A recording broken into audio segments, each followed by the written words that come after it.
Welcome to Raptorisms over Crystalis, episode 9. Now that we finally have the sword and ball of water, we can cross over rivers, and that gives us some new areas to explore. In this video, we'll use our new bridge building powers to go a little bit farther through that channel behind the Queen's Palace, and we'll also head over to the cave that has the fog lamp. While we're checking all these new areas out, I want to get started on my Star Wars rant. I have no idea if I'm going to finish it in this episode, but if I don't get started on it soon, I'm going to forget everything because it's already been a full year since Star Wars Episode 9 came out. First, I want to talk a little bit about my history with Star Wars so you can understand why I reacted the way I did to this new trilogy. Like so many things in pop culture, I was first introduced to Star Wars through The Simpsons. In addition to spoiling Darth Vader's true identity, The Simpsons generally portrayed Star Wars as some stupid nerd shit, and there was no way I was going to be a nerd like that, right? So not only was I not interested in Star Wars, I was actively opposed to watching it. For the record, this is the same reason I've still never seen any Star Trek, and I kinda regret that now because I had free time when I was a kid, Star Trek was airing on TV, and if I'd wanted to, I'm sure I could have watched it and I probably would have enjoyed it, but nowadays, even though I've realized the error of my ways, I just don't have any time. So there I was as a kid with no interest in Star Wars when suddenly one of my friends calls me up and says, "Hey, these new Star Wars special edition movies are out in theaters, wanna go watch them?" And I say, yeah, sure, why not? I had nothing better to do. So I watched Star Wars Episode 4, A New Hope in theaters, and I absolutely loved it. When the special edition versions of The Empire Strikes Back and Return of the Jedi came out in theaters a few months later, I watched those and loved those too. Then I found out what the whole special edition thing was all about, and found out that the original versions were on videotape at my local library, so I borrowed those tapes, copied them, and watched them dozens of times each. These movies quickly became my all-time favorites, and granted I was still a kid, I hadn't seen that many movies, there wasn't much of a basis for comparison, but yeah, I had become a huge Star Wars fan.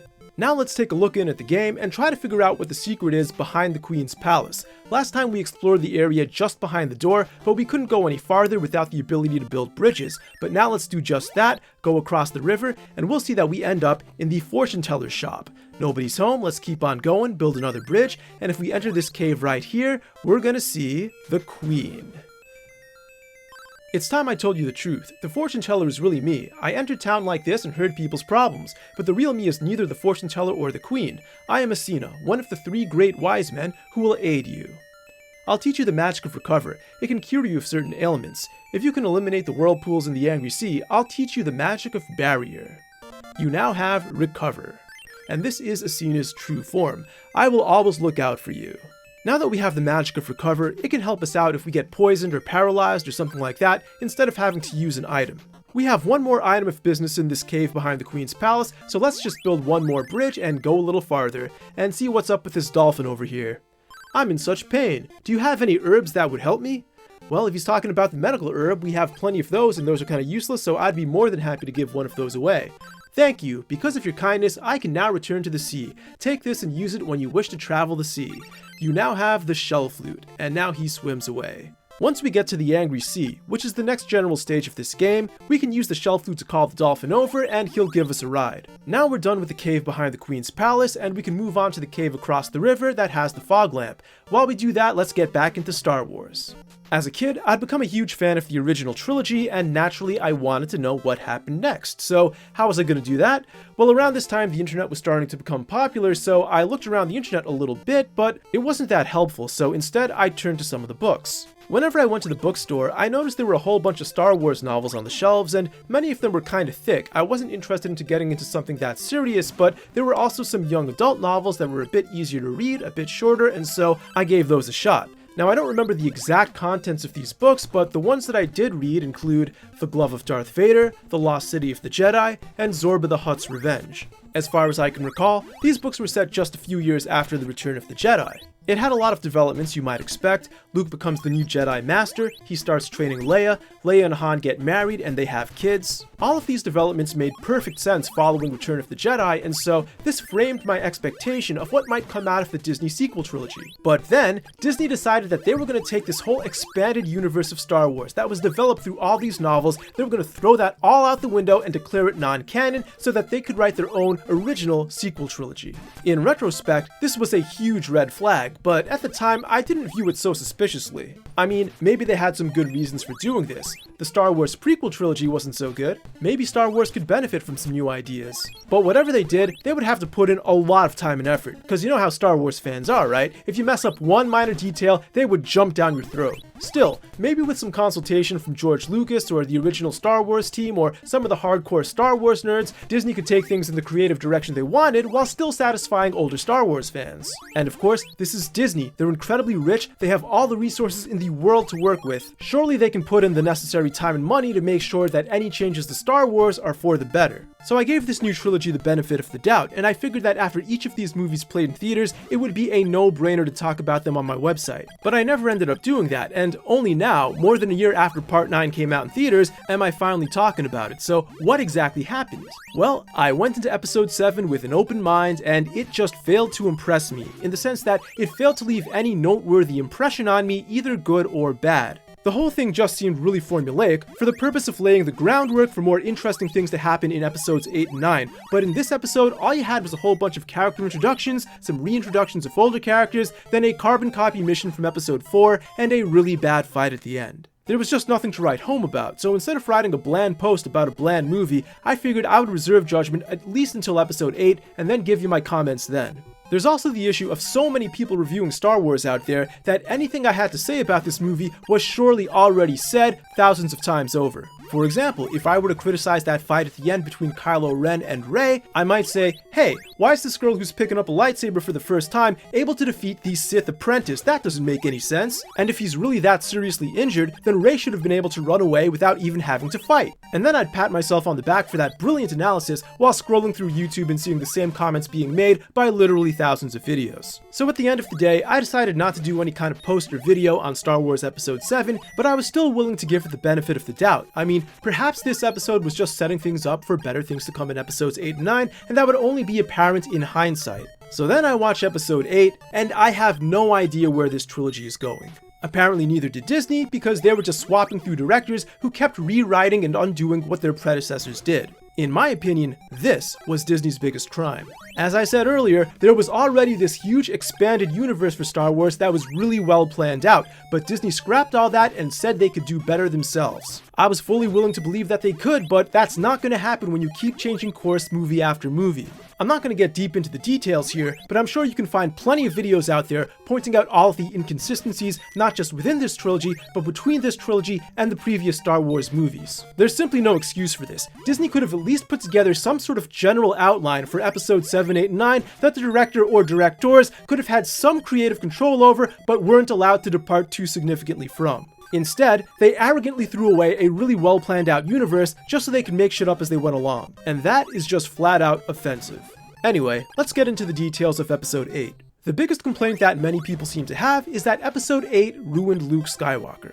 This actually didn't bother me at all. Sure, it's not the direction I would have taken, but there was nothing offensive about it. People do change over time, that's just life, and it's not hard to imagine a Star Wars universe in which the old Star Wars heroes are just bitter old hermits. So all things considered, I would say the Jedi side of the story was actually somewhat interesting. It's everything else about this movie that was absolutely terrible. Finn's side quest to the casino planet was completely useless. This brings up an issue that's prevalent throughout the entire trilogy, but it's especially mind-boggling in episode 8. In some ways, they wanted to be extremely subversive, but on the other hand, there were times when they just refused to deviate from the formula. And one of the components of that formula is that Star Wars movies need to have side quests. You need to travel around to a whole bunch of different planets, see a lot of different sceneries, and go on a lot of different mini-adventures. In this new trilogy, they crammed in a whole bunch of pointless side quests for seemingly no other reason than, hey, this is a Star Wars movie, that's just what you're supposed to have. So Finn goes to this casino planet, accomplishes nothing, and wastes everyone's time. Meanwhile, you have Poe fighting it out with some feminist admiral who won't tell him what the plan is for no other reason than that she don't need to explain herself to no man. Who is this for? Are feminists supposed to think that this is a flattering representation of themselves? No, it just makes you look really, really bitchy. This is the problem with wokeness in Western media, and it's why I'm so glad I'm an anime fan where this is mostly not an issue. In theory, and let me stress, in theory, you can have a movie that's written for a cast of predominantly white male actors and then swap in a whole bunch of diversity hires without making the movie any worse. In practice, however, the woke rules that accompany the diversity necessitate changes, and with that, the movies inevitably get worse. This scene with Poe never would have happened with a male admiral, and let's just assume for the sake of argument that it did. We would at least have to consider the possibility that Poe was in the right. But instead, when you have this feminist admiral, it's clear from the start that Poe's just being a mansplainer. And this is the last thing in the universe that anyone cares about in a Star Wars movie. But that's not even the worst part of Episode 8. The worst thing about Star Wars Episode 8 is all of the terrible jokes. Star Wars has always had its fair share of witty quips and one-liners, but where did all of this cringe humor and sarcasm come from, and why did anyone think it would be good or fitting for this movie? Hey, look over there, it's Luke Skywalker drinking some blue milk, and Kylo Ren, put on a shirt, you man! And look over here, it's Snoke. This is a guy we just took seriously 3 minutes ago, but now his corpse is just flopping all over the place. Isn't that hilarious? Am I the only one who wants his Star Wars movies to have just a little, dignity? So Episode 8 is a huge train wreck, and I'm still not exactly sure what to think, so I decide I'm gonna wait until Episode 9 comes out, and then I'll review the whole thing all at once. Episode 9, to its credit, is action-packed, and it takes itself seriously. I'll also say that I don't think that bringing Emperor Palpatine back was such a bad move, at least because I'd read plenty of fan theories going way back, suggesting that he never really died at the end of Return of the Jedi. However, if I hadn't known about those fan theories in the first place, I'd probably say the whole thing was just a cheap nostalgia play. But despite doing certain things better than Episode 8, Episode 9 still suffers from a lot of the same flaws. This is a Star Wars movie, so of course you gotta keep hopping around from location to location, even if you don't have a particularly compelling reason to do so, just keep moving around, meeting new aliens, and selling those toys. Finn and Poe are once again kinda useless, and this entire movie is just the Rey and Kylo Ren show. Actually, one good point about this movie I want to mention is that Kylo Ren proves his power level is actually much higher than Rey's, which should have been the case in Episode 7, but at least we get it here in Episode 9. But then at the very end, we have the Emperor shooting down gigantic spacecraft with his lightning bolts, but when Rey confronts him with 2 lightsabers instead of 1, he's completely powerless. I also have a problem with the title of the movie and the scene at the very end. Rise of Skywalker is the most uninspired title of the 9 episodes, and the meaning behind it is even worse. One of the main themes of this movie is that just because you share a bad person's name doesn't make you a bad person yourself, but the end of this movie just completely undoes that. Palpatine equals bad, Skywalker equals good.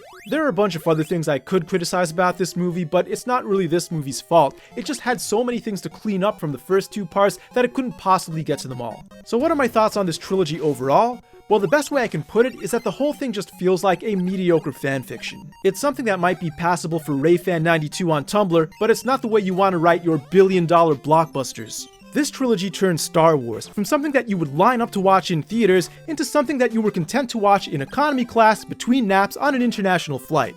I currently don't have any faith in Disney to put out a good Star Wars product, and that means at least in the short run, I'm not going to watch anything they make. That includes The Mandalorian, which some people say is actually really good, although that show is currently mired in its own controversy over one of the actress's Twitter comments, which is the last thing in the world I want interfering with Star Wars. Too much off-the-screen bullshit is interfering with what appears on-screen, and I'm sick of it. I'm not going to watch this shit until it gets better. Anyway, it looks like my controller's glitching on me, so for now I'm just going to cut ahead to the part where I get the fog lamp, and then in the next video we'll actually hand it over to the guy at the boathouse. See you then.